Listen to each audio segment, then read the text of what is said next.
This is All India Radio. In the program Spotlight, now we bring you a discussion on Bharat Ratna Dr. B.R. Ambedkar, the man and his vision. The participants are K.S. Sachidanand Murthy, political analyst, and Vinay Kumar, journalist. India observes death anniversary or Mahaparinirvan Divas of Dr. Bhimrao Ambedkar. Baba Saheb Ambedkar, as he is fondly called, is considered to be the chief architect of India's constitution. He is our nation's icon, and not only chief architect of constitution, but he strived for a society which is based on justice and equality. This morning, Prime Minister Narendra Modi said in a tweet that he is remembering the great Dr. Baba Saheb Ambedkar on his Mahaparinirvan Divas. His thoughts and ideas will continue to give strength to millions, Prime Minister said, and he also said that we are committed to fulfilling the dreams he had for our nation. Similar sentiments were also echoed by the country's first citizen, President Ramnath Kovind, who talked about his economic and social justice and equality of opportunities for which Dr. Bhimrao Ambedkar fought throughout his life. By all angles and by all opinions, Dr. Bhimrao Ambedkar is considered to be, Masiha of Dalits and scheduled caste and scheduled tribe, but he was much more than that. Mr. Murthy, if we look at Dr. Ambedkar's contribution as who headed the drafting committee, and this drafting committee gave our constitution, which is hailed a historic document and is unique in the world. Every input he gave, equality and social justice, they were lived experiences for him. It's not that he had read them in the textbooks. Whether it was an issue of caste discrimination, untouchability, or discrimination in employment, then later difficulties faced by many of the people whom those era were called from the depressed classes, who could not get an opportunity even to walk on the same street as the upper caste people, or to so many inequalities were there and opportunities have been. And he himself had lived through all that from his childhood in Maharashtra, Madhya Pradesh, when he served in a princely state in the present-day Gujarat. So he had seen it personally, and he had heard the experiences of tens of thousands of people who had gone through this. And then his education in India and abroad, and his practice as an advocate, it gave him fine insights into these issues, and then he was able to prescribe what is needed to bring in equality and social justice in its multiple myriad heads. That's why the Constitution is the lengthiest one in the world. Even if you take only the section of it which deal with equity, justice, freedoms and other things, those sections are very substantive, because Ambedkar said that time that, yes, I want everything to be spelt out as clearly as possible, because we are also integrating laws from many streams which have come, whether it was from the British India or the Mughal India and then princely India. So he wanted a constitution which will serve from one end of this nation to the other end without its locally getting corrupted or polluted. So that was one of the great contributions he could make, because it was a lived experience which came through in this constitution. There are some, amazing facts about Dr. Ambedkar, that he did his master's in 64 subjects, knew 9 languages, and had studied across the world for 21 years. He is the first and only person in the world to receive a valuable doctorate degree named Doctor All Science from the London School of Economics. And he completed 8 years of studies in just 2 years, 3 months at London School of Economics. While he was a revolutionary Dalit activist, Dr. Ambedkar, he was also the one who had proposed the division of Madhya Pradesh and Bihar for development of these states. But Mr. Murthy, I would like to ask you, I was looking at what Nobel laureate Dr. Amartya Sen said about Dr. Ambedkar. He described him as a truly celebrated champion of the underprivileged. He said he deserves more than what he has achieved today because of the economic principles which were enunciated by Dr. Ambedkar. He was an economist as well, economist, philosopher, thinker, parliamentarian, country's first law minister, reformer, strong supporter of women's rights, Masiha of workers, peasants, poor and Dalits. Little known facts about his economic philosophy. If you could talk about what his economics stood for apart from social justice and equality. He was a genius who had studied everything possible. The time he was a school student, this academic excellence, his ability to absorb and not just, do by rote, by just memorization, but questioning things and hearing great reformers and others talk about these things.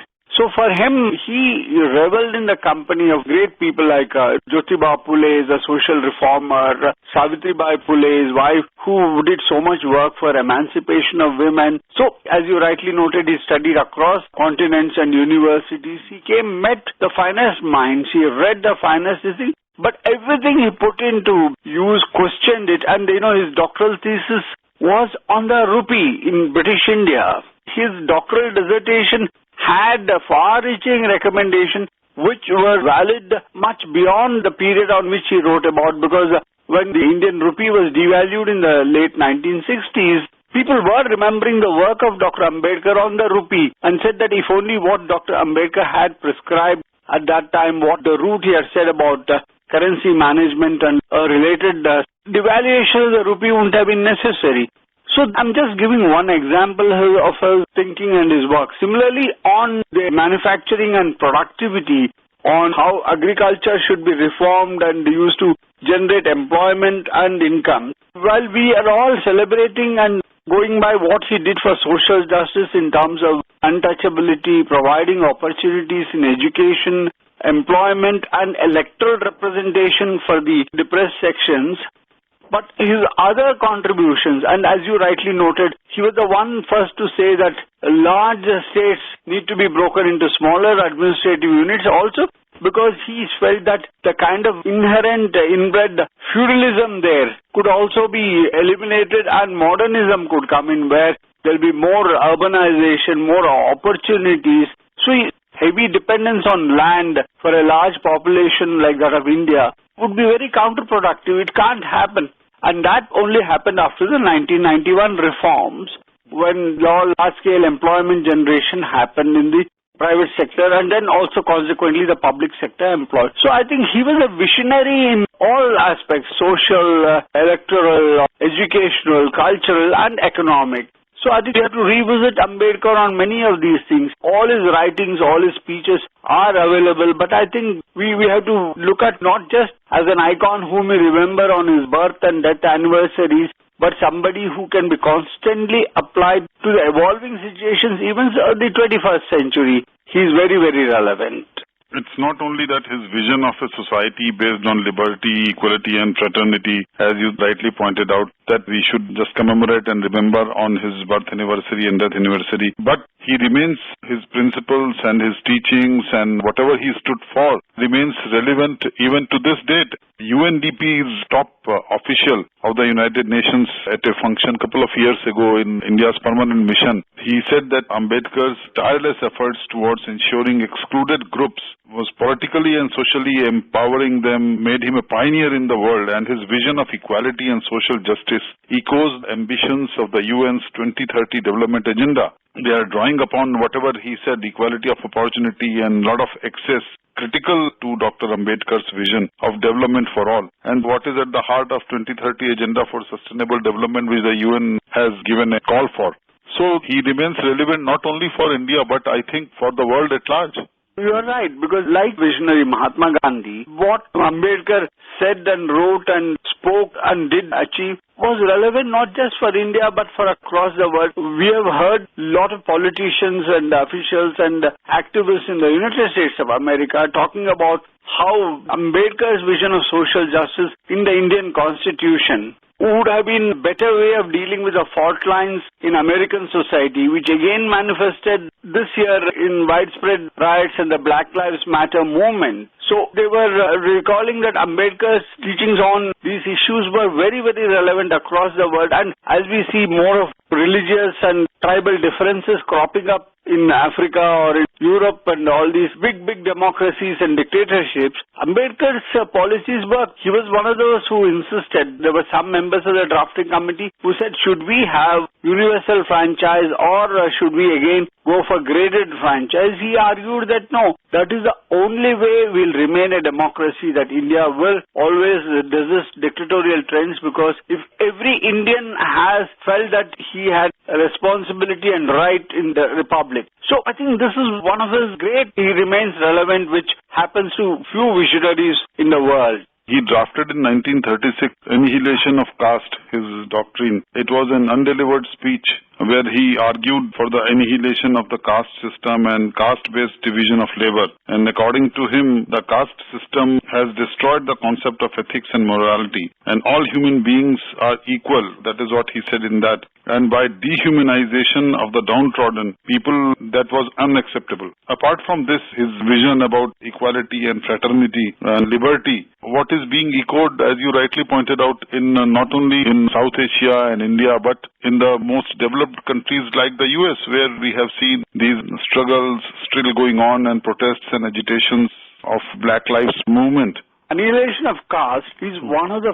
finest pieces of social philosophy, which was very right. But unfortunately, what has happened is, without understanding what Ambedkar said on caste, even those who profess to be his followers, who have floated political parties in name, and every political party in India swears by the name of Ambedkar, there's a lot of encouragement being given to casteist feelings in the country. Everywhere, caste identity is becoming more and more manifest, more and more acute. That is leading to a lot of tensions, whereas what Ambedkar had said in that essay was how to say that yes, caste remains within your house. Outside, we are all equal. That means once we are equal outside the house, then our productivity increases, our harmony increases, our own standards go up. So the benefits of a non-casteist approach and thinking, he had advocated at that time. He also advocated very, very rigorous steps to be taken to annihilate caste, because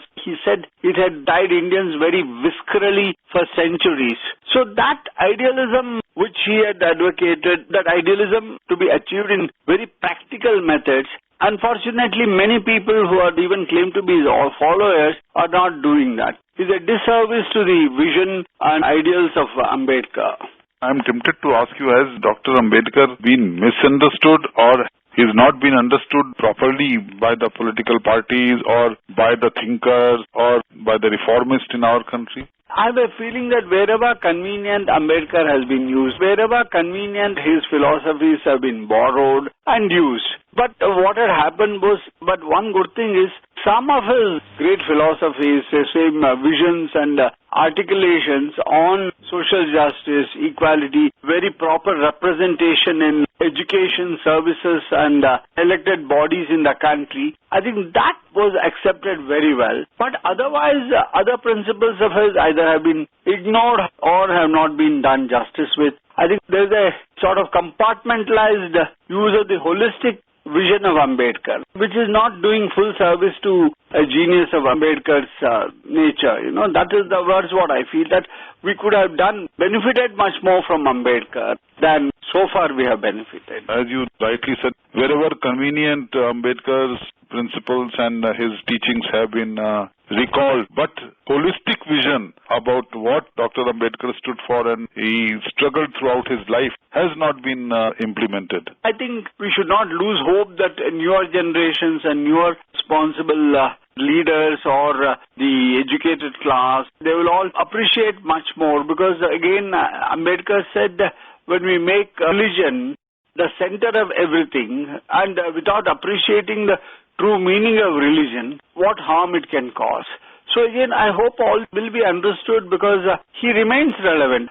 Consciously or by a vote discarded him, these particular facets of his contribution. Only thing is they're being either ignored or being conveniently used. So I think wait for the next generation of political and administrative, social, economic leadership to take up and do things. Mr. Murthy, thank you very much. Thank you. You were listening to a discussion on Bharat Ratna Dr. B.R. Ambedkar, the man and his vision. The participants were K.S. Sachidanand Murthy, political analyst, and Vinay Kumar, journalist. This program was produced and presented by the News Services Division of All India Radio. You can also listen to it on our mobile app, News on AIR. This program is also available on our website, newsonair.com. You may email your opinion about this program at airnsdtalks@gmail.com.